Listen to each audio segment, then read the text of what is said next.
नमस्कार जय जगन्नाथ स्वागत करुछु हमर यूट्यूब चैनल ई वेदिका को। आज नहीं आसीछु आमे ओडिया रो वोकाबुलारी सेट 2 तीनोटी पर्यायर क्वेश्चन रखिछु। गोटे हैला शुद्ध बनांथिय शब्द बाछ, प्रतिशब्द एवं विपरीत शब्द। तो प्रथमे डिस्कशन करिबा शुद्ध बनांथिबा शब्द को बाछिबा।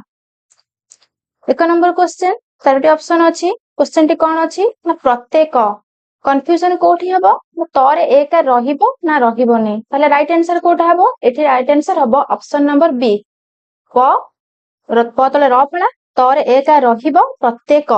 हां एठी जति प्रत्यय ह थांता ता राइट आंसर कोन हे थांता ना प्रत्यय ह।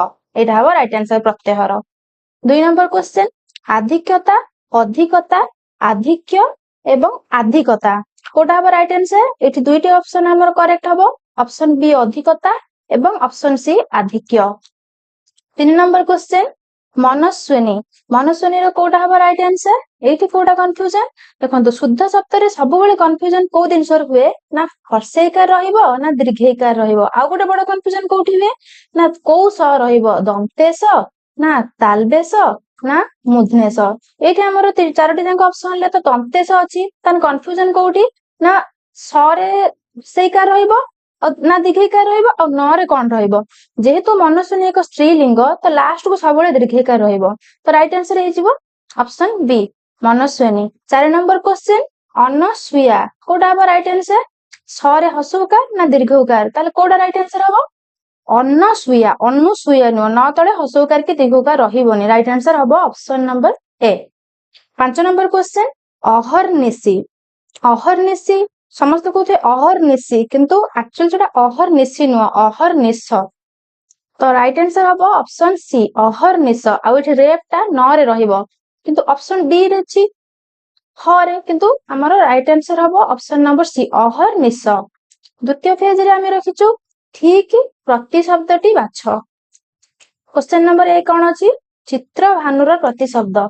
चित्रभानुर प्रतिशब्द कोटा ना राइट आंसर हैला ऑप्शन नंबर सी अग्नि। अग्नि कहले चित्रभानु। आउ अग्नि रो कोन हबो ना अन्नळ बन्ही पावक वैश्वानर हुतासन चित्रभानु ए सब हैला अग्निर प्रतिशब्द।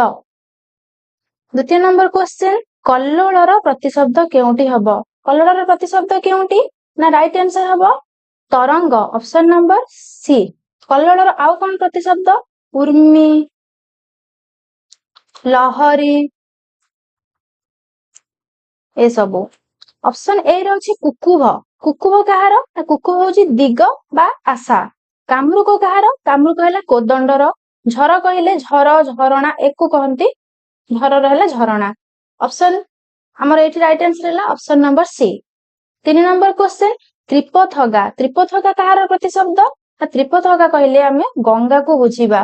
गंगा आउ कोन राइट आंसर सब जाह्नवी सुरधुनी भागीरथी ए सब हबो गंगार। सुधी कहार ना सुधी कहले सुधी हमें काहाकू कहबा ना पंडित को सुधी कहबा। पंडित व्यक्ति बा सुधी बा ताकू बुद्ध किंबा मनीषी ए सब कहबा। देखंतु एठी केवल जति त्रिपथगा अछि जे आपण गंगा रखिबे तार माने माने एटा हमें प्रैक्टिस पे करूछु। सब ऑप्शन ले भी गोटे गोटे कहार प्रतिशब्द सेको भी सब माने रखिबे। जेबा सुधीर कहली पंडित बुद्ध मनीषी ए सब भी हमें प्रैक्टिस पे एथि में रखुछु ऑप्शन ले कारण एगुडा भी पढ़ी पारे ना कि त्रिपथ उत्पल भी पढ़ी पारे। तो एगुडा को भी मन देके आपण सुनंतु। उत्पल कहार ना उत्पल कहले हमें पद्म। और सबस्या कहार सबस्या हैला गाई आउ गाई बा धेनु। धेनु भी हमें गाई को कहंती तो गाई धेनु ए हैला सबस्यार। 4 नंबर क्वेश्चन मंत्र कहार प्रतिशब्द। मंत्र कहार प्रतिशब्द मंत्र कहले पथ। आउ कोन हबो ना मार्ग आउ कोन ना अयन ए सब हैला मंत्रर प्रतिशब्द। समीर कहार ना समीर कहले समीर बहुची शीतल समीर जोटा कि पवन। बसु कहार ना बसु हैला धनर प्रतिशब्द। धन संपत्ति ए सब हैला बसु। आ घस्र कहार दिन बा दिवस ବା ବାସର। ବାସର ବି ହେଉଛି ଦିନର ପ୍ରତିଶବ୍ଦ। 5 ନମ୍ବର କ୍ୱେଶ୍ଚନ କଣ ଅଛି ନା ସଲିଳ କାହାର ପ୍ରତିଶବ୍ଦ। ସଲିଳ କାହାର ପ୍ରତିଶବ୍ଦ ନା ଜଳର ପ୍ରତିଶବ୍ଦ। ଆଉ କଣ କଣ ଜଳର ହବ ନା ଜୀବନ, ତୋୟ, ଉଦକ ଏସବୁ ହେଲା ଜଳର ପ୍ରତିଶବ୍ଦ। ଅପସନ ବି ର ଅଛି ଅଚଳ। ଅଚଳ କାହାର ନା ଗିରିର। ଗିରି ପୁଣି କାହାର ନା ପର୍ବତର। ଅପସନ ସି ଆଉ ଡି ଏ ଦିଟା ବହୁତ ଇମ୍ପୋର୍ଟାଣ୍ଟ। କାହିଁକି ନା ତାଙ୍କ ଭିତରେ କେବଳ ଡିଫରେନ୍ସ ହେଲା କି ଅପସନ ସି ର ଅଛି ଅନିଳ ଆଉ ଅପସନ ଡି ର ଅଛି ଅନଳ। ଅନିଳରେ ନରେ କେବଳ ଗୋଟେ ହସେଇକାର, ଗୋଟିଏ ହସେଇକାର ପାଇଁ ତାର ଅର୍ଥ ଭିନ୍ନ ହେଇଯିବ। ଅନିଳ ଆମେ କାହାକୁ କହିବା? ଅନିଳ କହିଲେ ଆମେ ପବନକୁ ବୁଝିବା। ଆଉ ଅପସନ ଡି ରେ ଯୋଉ ଅନଳ ଅଛି ସେଇ ଅନଳ କହିଲେ ଆମେ କାହାକୁ ବୁଝିବା ନା ଅଗ୍ନି। ଜାଳିକି ଯେ ସବୁ ଛାରଖାର କରିଦିଏ ଅନଳ, ଅଗ୍ନି ବା ବହ୍ନି ପାବକ ଏସବୁ ହେଲା ଅଗ୍ନିର ପ୍ରତିଶବ୍ଦ। ତାହେଲେ ଆମର ଏଇ ସଲିଳର ରାଇଟ ଆନ୍ସର କଣ ନା ଜଳ, ଅପସନ ଏ। ତୃତୀୟ ନମ୍ବର ପେଜରେ ଆମେ ରଖିଛୁ ବିପରୀତ ଶବ୍ଦ ବାଛ। ପ୍ରଥମେ କଣ ଅଛି ପ୍ରାଚୀ। ପ୍ରାଚୀର ବିପରୀତ କଣ? ପ୍ରଥମେ ତ ଆପଣଙ୍କ ମନକୁ ଆସିବ ଅପ୍ରାଚୀ, କିନ୍ତୁ ସବୁ ଯେ ବିପରୀତ ପୂର୍ବରୁ ଅ ବସେଇ ଦେଲେ ହବ ସେଇଟା ନୁହଁ। ପ୍ରାଚୀର ମାନେ ବିପରୀତ ଶବ୍ଦଟି କୋଉଠି ନା ପ୍ରତୀଚୀ। Right answer option C.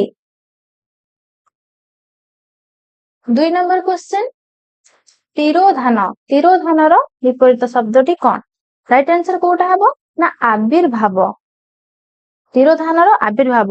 କିନ୍ତୁ ଯଦି ଏକ୍ସାମ ରେ ଆବିର୍ଭାବ ପଡିଥିବ ତାର ବିପରୀତ ଶବ୍ଦଟି କଣ ହେଇଯିବ ଏଇଟା ମନେ ରଖିବେ ନା ତିରୋ ଭାବ। ତିରୋଧାନର ବିପରୀତ କହିଲେ ଆବିର୍ଭାବ, କିନ୍ତୁ ଆବିର୍ଭାବର ବିପରୀତ କହିଲେ ତିରୋଭାବ। 3 ନମ୍ବର କ୍ୱେଶ୍ଚନ। 3 ନମ୍ବର କ୍ୱେଶ୍ଚନରେ କଣ ଅଛି ଶାନ୍ତର ବିପରୀତ। ଶାନ୍ତର ବନାନ କଣ ଅଛି ନା ତାଲବେଶରେ ଆକାର ଶାନ୍ତ। ଏଇ ଶାନ୍ତର ବିପରୀତ ହେଇଯିବ ଅଶାନ୍ତ, ଯୋଉଟା କି ରାଇଟ ଆନ୍ସର ଅପସନ ବି। କିନ୍ତୁ ଏଇଠି ଦେଖୁଥିବେ ଅପସନ ଏ ରେ ଗୋଟେ ଅନନ୍ତ ଅଛି। ସେଇ ଅନନ୍ତ କାହାର ବିପରୀତ ଶବ୍ଦ ନା ଏଟା ହେଇଯିବ ଦନ୍ତେଶରେ ଆକାର ସା ନ ତଳେ ତ ଫଳା। ଏଇଟା ବହୁତ ଇମ୍ପୋର୍ଟାଣ୍ଟ। ଦନ୍ତେଶ ଯଦି ଥିବ ଶାନ୍ତ ତାହେଲେ ତାର ବିପରୀତ ହବ ଅନନ୍ତ, ଆଉ ଯଦି ତାଲବେଶ ଥିବ ତାର ବିପରୀତ ହେଇଯିବ ଅଶାନ୍ତ। 3 number question right answer option B. 4 number question ସକାମ। ସକାମର ବିପରୀତ ଶବ୍ଦ। ସକାମ କହିଲେ ଅକାମ ହବନି। ସକାମର ବିପରୀତ କୋଉଟା ହବ ନା ନିଷ୍କାମ। ଏଟା ବି ଏକ୍ସାମ ରେ ପଡିଛି। 5 ନମ୍ବର କ୍ୱେଶ୍ଚନ ମଧୁର। ମଧୁରର ବିପରୀତ ଶବ୍ଦ କହିଲେ କଣ ନା ତିକ୍ତ ବା କଟୁ। ଅମଧୁର ରଙ୍ଗ ଆନ୍ସର। ରାଇଟ ଆନ୍ସର ହେଲା ଉଭୟ ବି ଆଉ ସି, ତିକ୍ତ ବା କଟୁ। ତ ଆଜିର ଏହି ପର୍ଯ୍ୟାୟରେ ଆମର ଭୋକାବୁଲାରୀ ସେଟ୍ କୁ ଆମର ଡିସ୍କସନ ସରିଯାଇଛି। ଭିଡିଓଟି କେମିତି ଲାଗିଲା ଆମକୁ କମେଣ୍ଟରେ ଜଣେଇବେ। ଭଲ ଲାଗିଥିଲେ ଲାଇକ୍ କରିବେ, ସେୟାର କରିବେ ଏବଂ ପ୍ରଥମ ଥର ପାଇଁ ଚ୍ୟାନେଲ ଭିଜିଟ୍ କରୁଥିଲେ ସବସ୍କ୍ରାଇବ କରିବେ। ଧନ୍ୟବାଦ।